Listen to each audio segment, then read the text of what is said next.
normally in the summit, my job is towards the end of the summit to host our town hall meeting. That's where we all talk about the awesome things that are happening. We talk about the business of our community, which is really important. And people tell me, we shouldn't do it at the end.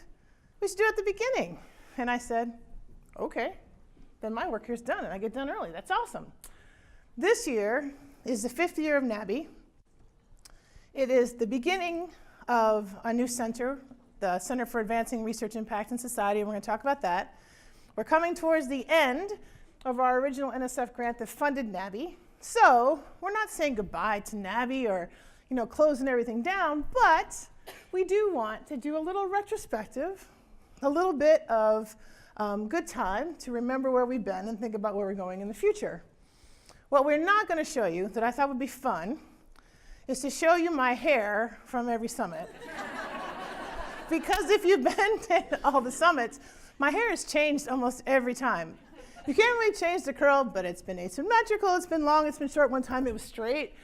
It kind of does that. And then Jory said, it'd be great if we showed his hair for every one of the summits. His stayed the same. Kind of like the faces of Darth Vader, in those t-shirts, right? Yes, please laugh. I'm a sci-fi nerd. Come on, you know what I'm saying. So we didn't do that, but we are going to do just a little bit of the history of Nabi. So Nabi grew out of the first Broader Impacts Infrastructure Summit that was hosted at the University of Missouri. A little shout out there. Back in 2013. And there were about 80 people who came and met in the Bond Life Sciences Center and said, man, where have you been all my life? At least that's what I said. And everyone was like, I love you. No, man, I love you. This is awesome. This is totally what we need. And so we said, this is great. Let's do it again. And because we like to do that stuff, we did. In the meantime, we had a conversation with our fabulous program officer, who is here, by the way. And one of the things that we talked about was that it wasn't going to move the needle if we just give money to one institution to build a broader impacts infrastructure. But what if we leveraged all the institutions who were trying to do this and create a network? So in the spring, we had the first summit. In the fall, we put in the proposal that funds Nabi, the RCN proposal. The following spring, we hosted the second Broader Impacts Infrastructure Summit. And if I had a prize to give out, I'd ask you, who is that person? Karen, you can't answer. Megan, you can't answer. That's Dr. Cordova. Who is she? She was the new head of NSF at that time. She was one of our keynote speakers. And what is so cool about this, to this day, I'm still amazed by this. She gave her first public talk as director of NSF where? At the Broader Impact Summit. And it signaled to me and to a lot of people that NSF takes broader impacts very seriously. And that our network, which at that time was just a twinkle in the eye, was going to be able to do something amazing. And it was at that summit that we first announced that we were recommended for funding for the network. Two things really exciting happened in broader impacts in the fall of 2014. One was NSF published the perspectives in broader impacts document. And what was the other thing? Nabi was born, right? 2015, the third summit happened. Oh, I forgot. From now on, if you were at one of these summits, you need to stand up. If you're able, if not, raise a ruckus. So if you were in Columbia in 2013, stand up. If you were in Arlington in 2014, stand up. If you were in Wisconsin and Madison in 2015, stand up. All right, you can sit down. But next time you see it, if you were at the summit, make sure you stand up. See, we need to do something more fun. All right, so in the spring of 2015, we had the summit in Madison.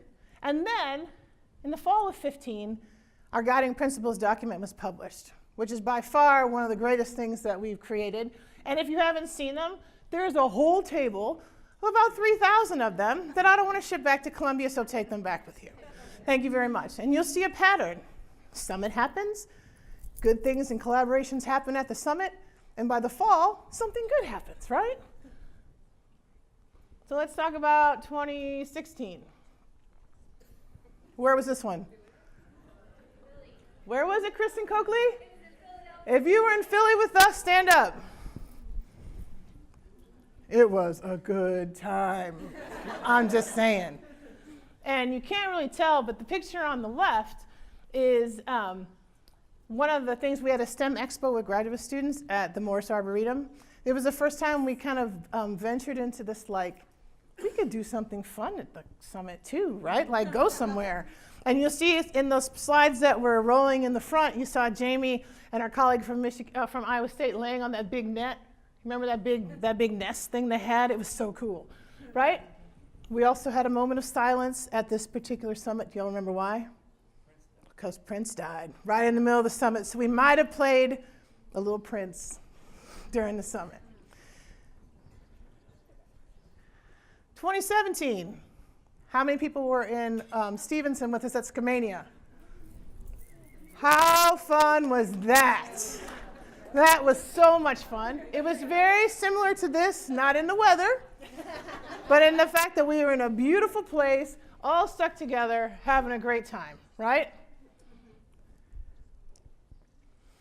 And because we're gluttons for punishment, the summit was in April of 2017, and in May of 2017, we hosted a small little meeting at NSF around the future of broader impacts, because we love to have meetings back to back.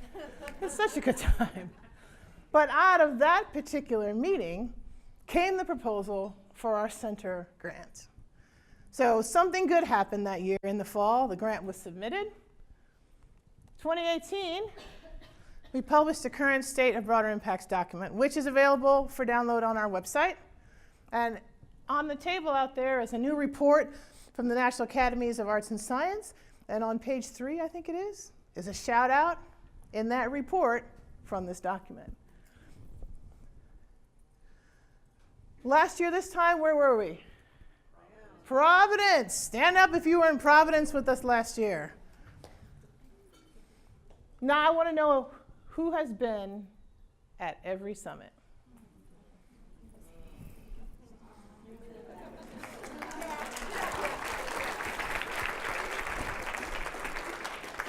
You know what's awesome about that? You know we don't give them a gift, right? We just make them work for us. So last year we were in Rhode Island for the summit, and then in the fall, what exciting thing happened? Our center grant was funded. And I have to tell you the story, and I'm getting a little teary-eyed about it because I think it's so amazing, right?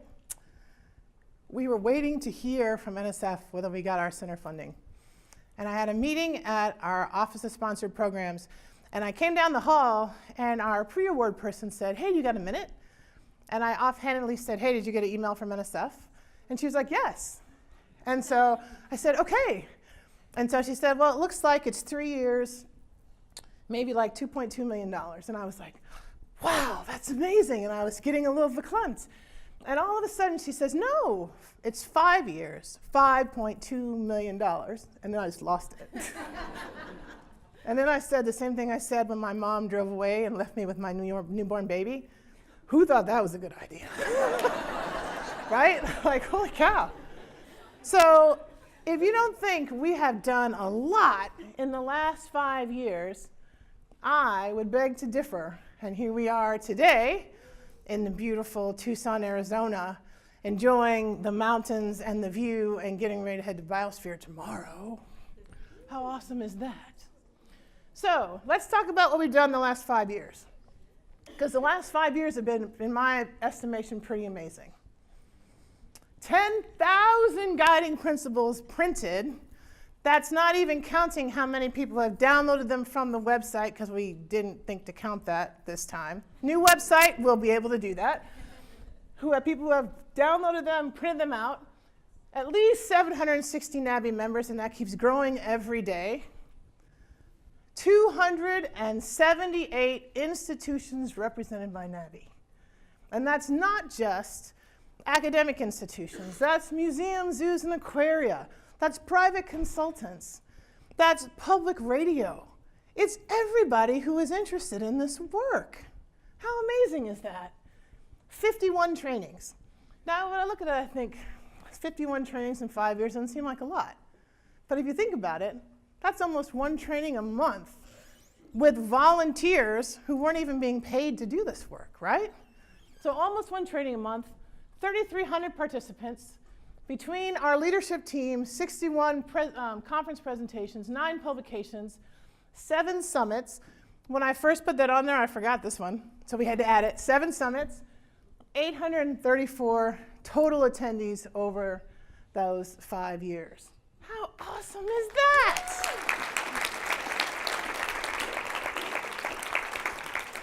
So clearly, good things have happened in our community. We've seen lots of changes. Our community is growing. The summit is a total example of how our scholarship is growing and moving, and we're thinking of innovative things. Where are we going next? So hooray, big reveal. We're going to talk about ARIS, the new Center for Advancing Research Impact in Society. This is our Council of Experts. And if you look at what areas they represent a very vast amount of information and knowledge around broader impacts. We have people who are experts in undergraduate research, people from business and industry, people from informal science ed, people from formal science ed, people from professional organizations, other federal funders. We have people who are researchers. We have people who think about researchers. We have international people. We have people who are interested in engaged scholarship and engaged universities, right? We are really trying, with our Council of Experts, to really broaden what we mean around broader impacts. And you'll notice one of the main differences between Nabi and ARIS is that ARIS, it's not like advancing broader impacts in society. It's advancing research impact in society, and it has 2 big ideas around that. One is that it's not just about STEM. STEM is super important, but in my mind, the future of research is interdisciplinary. And that means STEM researchers working with artists, working with social science and behavioral and humanities faculty to really move and show the impact of research in society. The other thing is we love broader impacts. It's a key part of what I do every day. But this is bigger than just the NSF definition of broader impacts. It's big B, big I impact, right? So we want to be going beyond just NSF and other federal funders, and not just federal funders. We have in our room today some other private funders who are working in this space with us. We want to be poised to take that next step. Here's our leadership team. They look awfully familiar. We have added Tom Tupon, who is from Madison Area Technical College, and he brings to us a wealth of information and experience around workforce development. If you've been reading the NSF PAPG, if you've been paying attention to things that are coming out in policy, if you live in the state of Missouri, anywhere else in the world, workforce development is really important. And so we've been asked to really take that on as part of our broader impacts, and Tom definitely brings that. He's not here right now because he's at an NSF ATE PI meeting talking about broader impacts. So ARIS has 3 main initiatives: training, partnerships, and scholarship. I'm going to talk about partnerships very briefly on this slide because I don't have a whole bunch of slides yet on that one yet because we're just starting. But we're looking to make partners with people who are like-minded, who can expand our reach, who will be of use to our community. So you're going to be hearing more about partnerships soon. Ta-da! Our scholarship initiative focuses on 2 things: awards, because that's really important, and fellowships. One of the things you're going to hear me say, and in my interview with Amy, she kept saying, you keep saying community all the time. This community is the heart and breath of everything that we do. And the fellowship program is designed to take the resources we're getting and send it back out to our community to do the work that our community thinks is important. And here are our inaugural class of fellows. We have 2 collaborative projects, and we have 4 individual projects. If you're a fellow and you're here right now, will you stand up?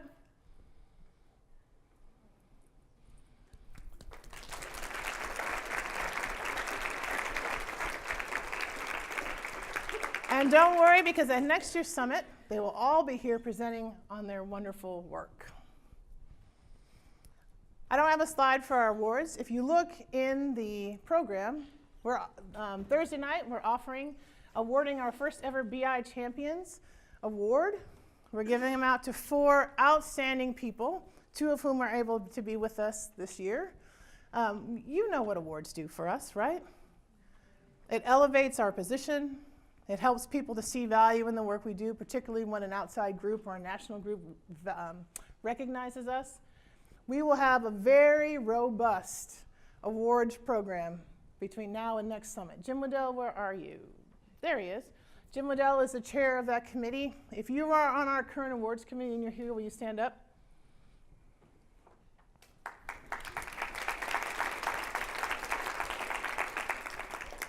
So keep your eyes open for more information about that.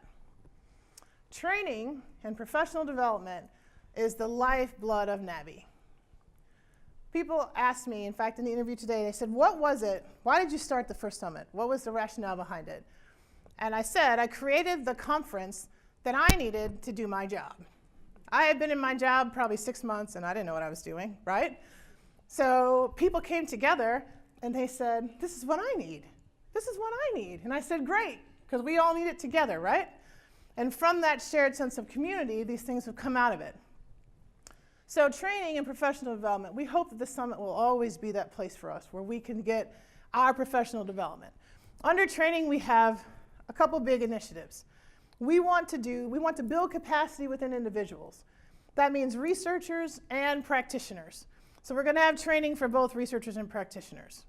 We also are really key about working through building capacity at institutions. How many of you feel like you need help thinking institutionally about how you do BI or how you do engagement? I know I still need help working on that.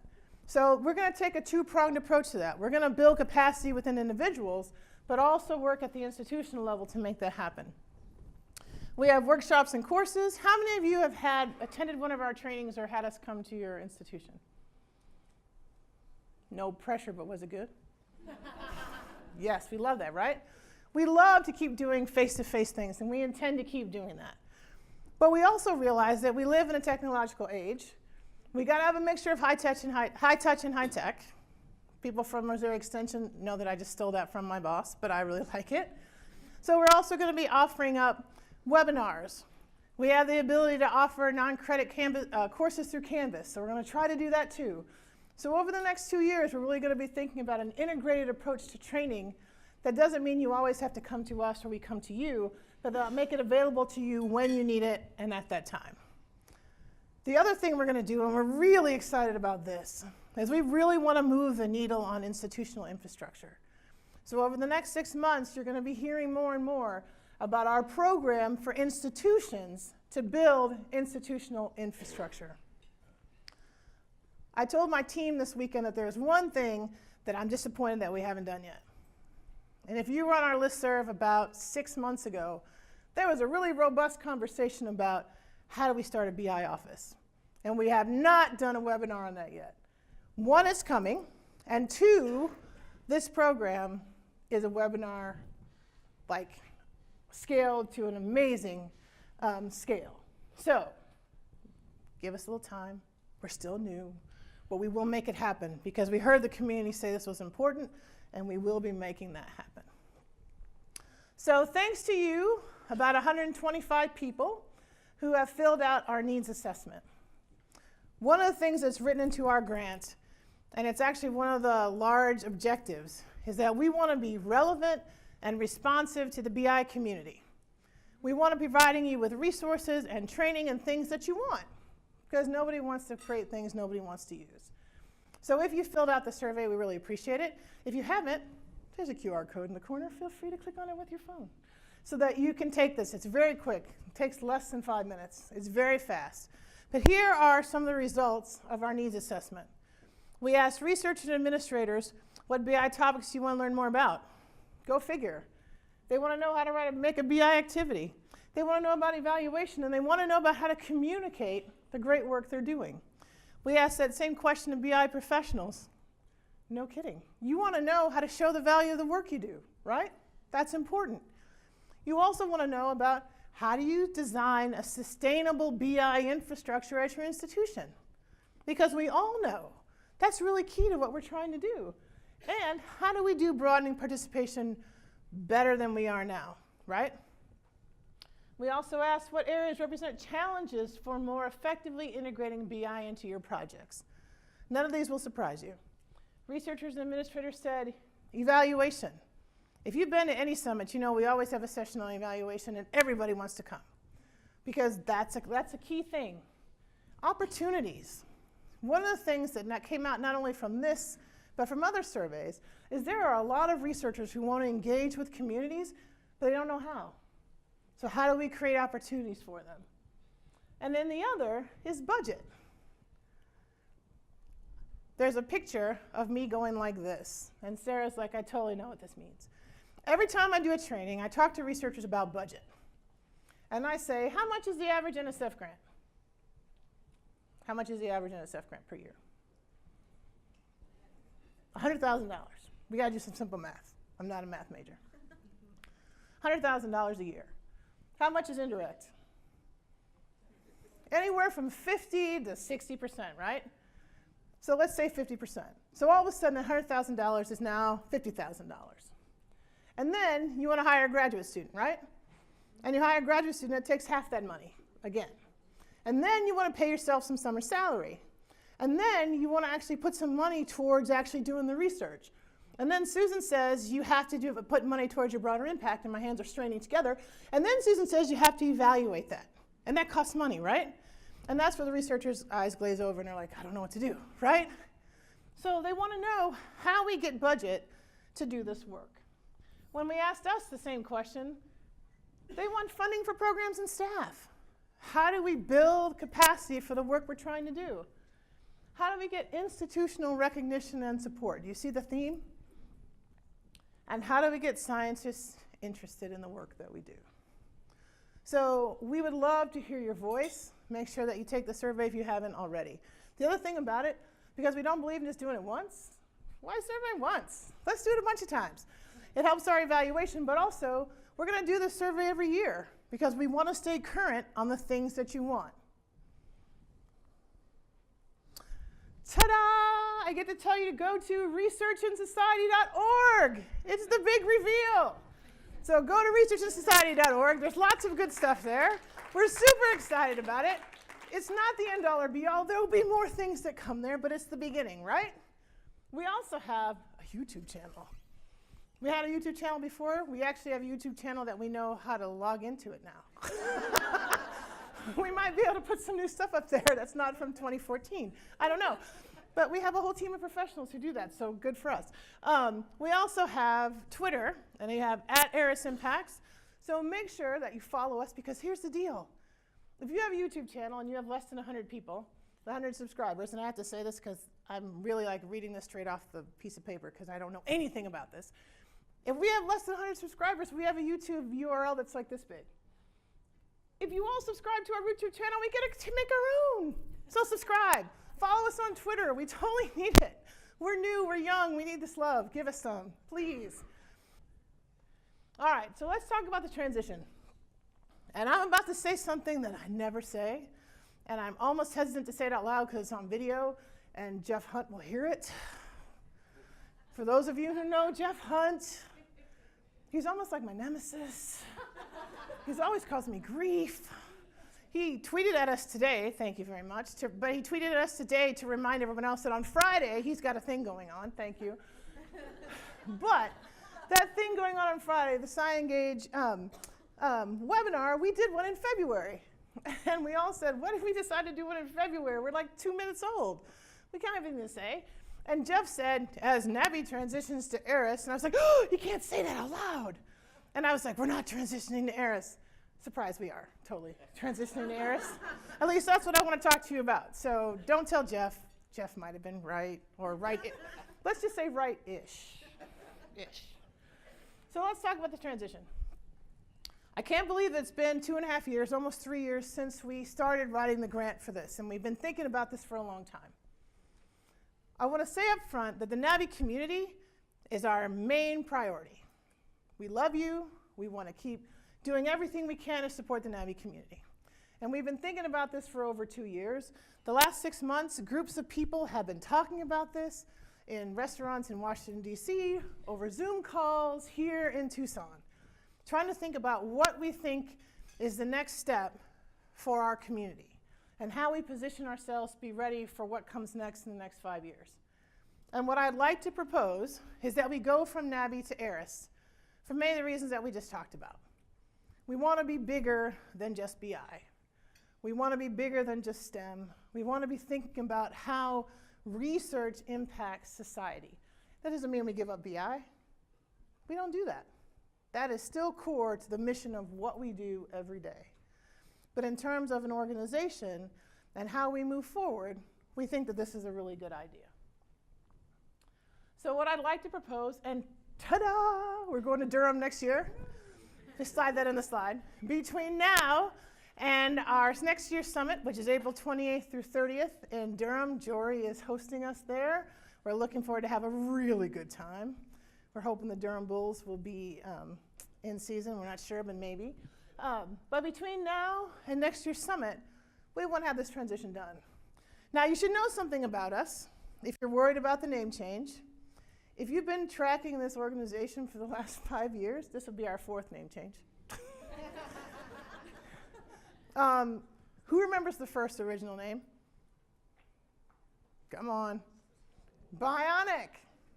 Broader Impacts Outreach Network for Institutional Collaboration. Woo! Bionic, which as soon as our grant came back, they were like, you got to change the name. This sounds like bio. You got money from bio, plus it just got to change the name. So we came up with Nabi. Nabi had several iterations before we got to Nabi itself. So we had Nabi. And then if you were paying attention to the release of the center name, it was the Center for Advancing Societal Impacts in Research, CASER. How we got to ARIS, that's a long story too. But we've already had 4 name changes already, so really, we're adaptable. We can make this happen if we think this is the right thing. So what we'd like to do is make this change over the next 12 months. And there's a couple of things that we would like to do. I can say that this is the most generous and giving community of people that I've ever had the privilege to work with. If somebody sends a request on our listserv, what happens? There's like 15 answers in 20 seconds, right? And someone says, call me, I'll help you. Here's a tool I had. No one says, I'm going to keep all my tools to myself and I'm not sharing, right? We share all the time. And one of the things that I hear every summit, is someone says, how can I help? I want to do more. We had more people volunteer to help at this summit than we had spaces to put them. I had somebody who I talked to last week who said, I just want to help. What can I do? I love that. And to be honest, we haven't had an opportunity to make more opportunities. With ARIS, we can and we are. So we already have people who serve on the Summit Planning Committee. We had people who review the summit proposals. We had people who helped with the fellowships and reviewed all those fellowships. So again, we're starting to broaden who can be participating. We have added from the original leadership team in 2014, we've added, 5 or 6 people from the community to that. Megan said I got to stop talking. Thank you, Megan. I promise I'll be faster. I'm almost done. We've added people from the community to all these things. We think that if we make the switch to ARIS, that we have to keep our leadership team for our grant. That's not an option. But we think, number one, we want to add 3 new people from our community to our leadership team who would be part of making decisions for the community and for the center. We also have, on researchandsociety.org, a sign-up sheet for 2 new committees. The awards committee is new, but we just went through this process and just filled it. So we will be putting more people on the awards committee again, but we just did it. And it includes people from our leadership team, people from the Council of Experts, and people from the community. But we have 2 new ideas. Next year when we go to Durham, we will have been in every region of the United States, except Hawaii, and I'm still kind of holding out for that. Just saying, waiting for somebody to say they want to do it. Now's your chance. It has also been hosted, except for this one, by someone on our leadership team. Me, Kevin, Jane, Jory now next, Julie. It has been hosted by someone in our local community.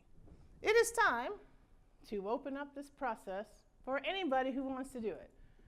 To be honest, Michelle, was that hard to host a summit? I mean, in terms of get to host a summit? She basically said, hey, come to Tucson. And we said, hey, that sounds awesome. Because we haven't been in the Southwest before, and who doesn't want to come to Tucson? It sounds awesome. But we've also had other people who said they want to host it.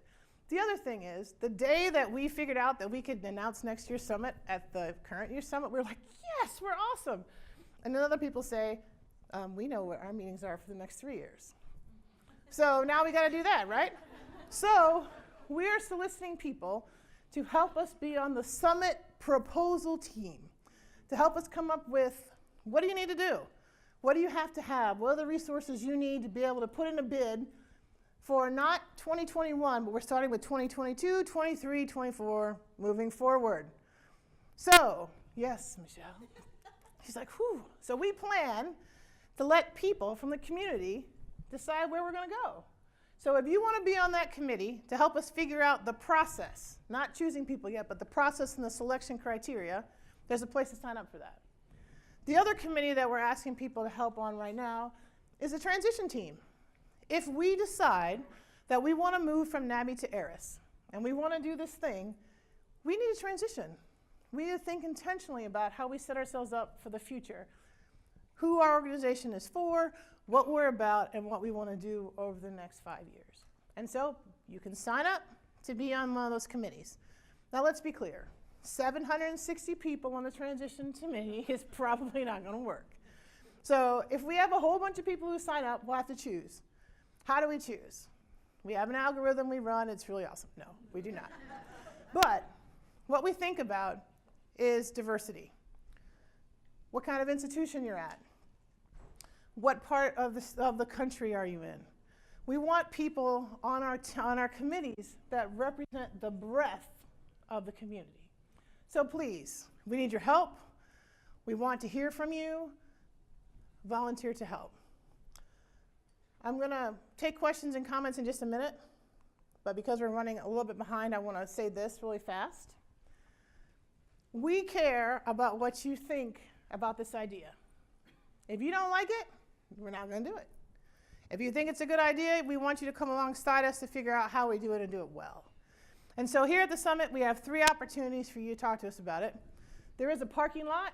I love this idea. Jamie Bell, I stole it from you like 5 years ago. I love it. There will be a big, giant piece of paper out there, and if you walk past registration and you have some idea about the transition, you're like, yes, I love it, right? Yes, I love it on there. No, I hate it, put that on there. You have some idea about what we should do, put that on there. And it's anonymous. You can go by there and do it anytime you want. Our leadership team is here. Our contact information is in the back. Email us. Pull us aside here at the summit. Pull us aside at Biosphere. Make it so we can't eat till we talk to you. Whatever it is you need to do, we want to hear. So pull us aside and talk to us about it. On Thursday, we have topic tables that people can come up with what they want to talk about. Jane Horowitz will be hosting a topic table on what? The transition.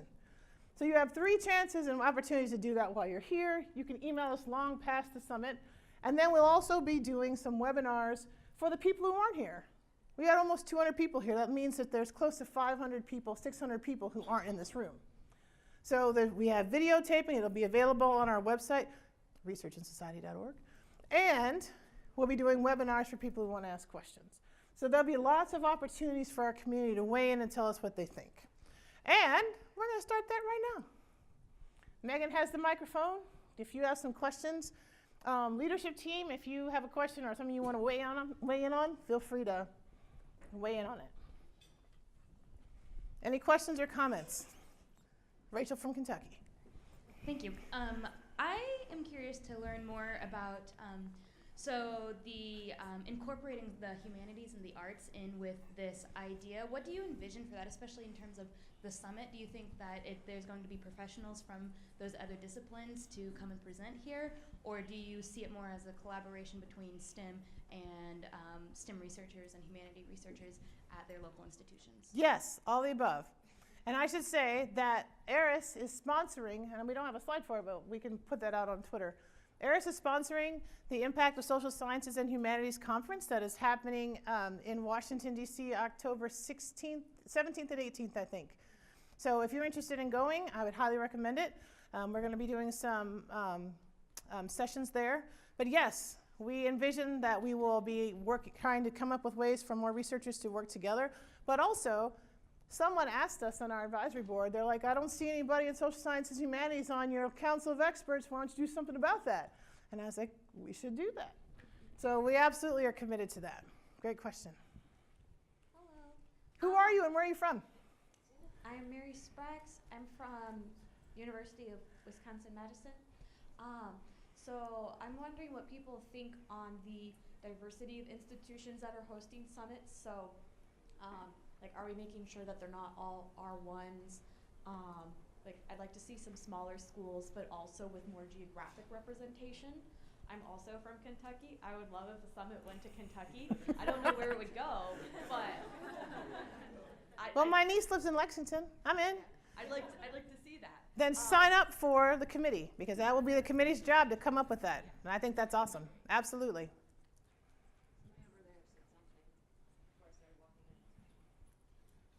I love that Megan's being followed by a camera right now.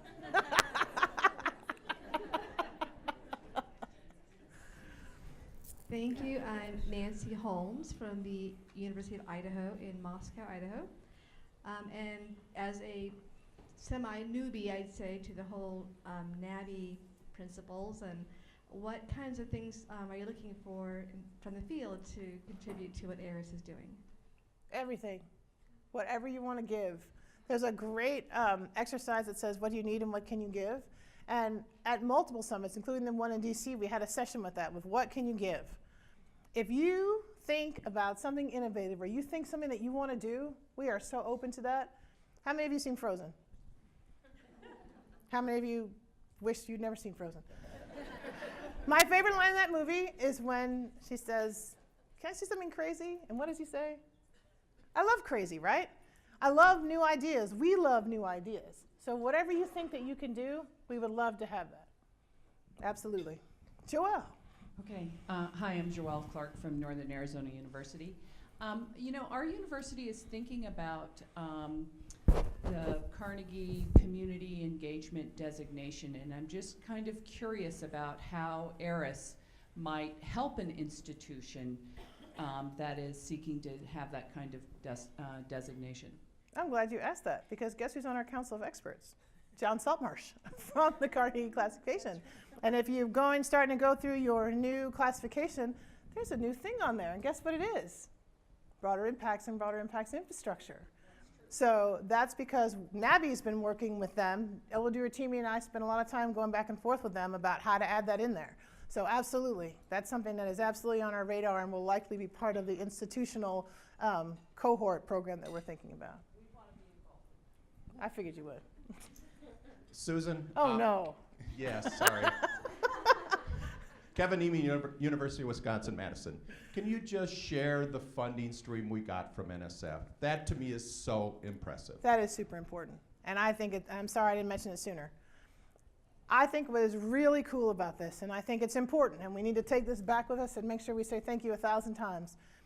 If you look at who funded our center, every directorate funded this center. Every single one. Every single one. The award came out of OIA, but it came from Beyal, it came from Geo, it came from SICE, it came from all of them. So when you go back to your institution, you can say that this shows the commitment that NSF has to doing this work and doing it really